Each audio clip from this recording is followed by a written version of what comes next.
Hi everybody, my name is Rachel, and I want to tell you a creepy story. I'm gonna tell you how I offered to make the best purchase in my life by buying a ready-made tombstone with my face. But things went downhill after that. At first it was nice. I'm a frequent guest at some festivals and city events because of my job. As a journalist, working at the Youngster channel, I have to attend them for content. That's why I'm immune to any crazy stuff. People are different, and senior ladies selling a severed rabbit's foot with a straight face don't frighten me, even though they curse your family up to the 7th generation. That time, I attended the Handmade Festival, where you could find almost everything starting with farm products and ending with coffins. The title, The Crafts Fair, given to the event did not confuse the handmakers at all.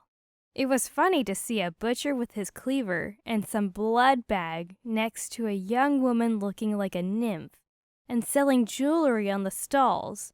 Very poetic vision of hell and heaven in one place. The organization was a total failure. All the outlets were randomly placed around with no scheme or separation. I felt like I'm at an Easter bazaar. According to the safety rules, it's prohibited to put food next to jewelry or folk handcrafts. Food should be sterile, and if the potter's wheel is next to tomatoes, those will be covered by dust. It's prohibited to place it like that, despite the fact that it can look eclectic. Gradually, my ordinary review report turned into a journalistic investigation. Who organized that freaking mess? Who was to punish? Where are all the official documents and certificates? All the sellers kept batting their eyes at me instead of giving me clear answers. Everyone was sending me to another one, and so in a circle, until I just happened to be next to the coffin stand. First, I saw my cameraman turning white, and then I turned around and felt I earned a few more gray hairs. My own photo was staring at me from a tombstone. Furthermore, all the data were also mine. My name and last name, my date of birth, my Facebook status as a memento. Thank God there was no second date. Otherwise, that monument had all the chances to be used in the nearest future. I rushed at the seller dude, and I almost killed him on the spot, especially when it turned out that he not only sells it, but he also makes it himself. When I calmed down a bit, this underworld sculptor told me everything, and my audience, as my cameraman kept on working, turned out that all people like him didn't worry much about setting the photos, so they just took them from anywhere. Some honest and rich guys downloaded them on stocks, while others just used social media to find pictures. Well, just like my new fellow. How come?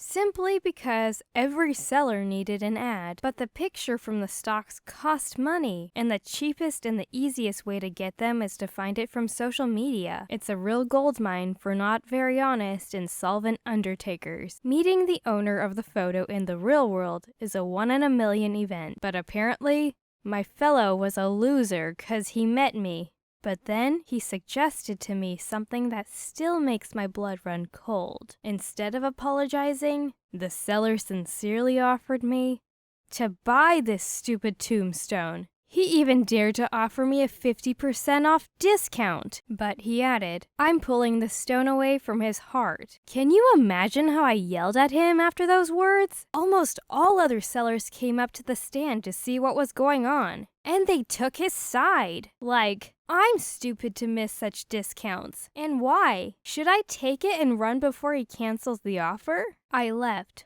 holding my head high. Before leaving, I promised to sue him. But then, I checked the law and realized I would not succeed. It's like, a photo posted online ceases to be private property unless it's specified. Of course, I didn't specify my pictures. The law was on his side, so I had to swallow and move on because there was no other option. But it got worse. You know, I'm pretty far from all mystical stuff. Working on TV for 4 years greatly raises skepticism, but I simply couldn't help paying attention to the fact that after this story, something weird and illogical started happening to me. This handcrafter even posted my picture on his Instagram for the date of Death was added to my tombstone. It was the date of our meeting, but with a year in advance. Then the thing started. I'm haunted by troubles hitting the red line. I've already gotten scalded in a bath, though the water was set to the minimum temperature. Or for example, recently, I stopped to tie my shoes and the cactus thrown out of the closest window passed by my head.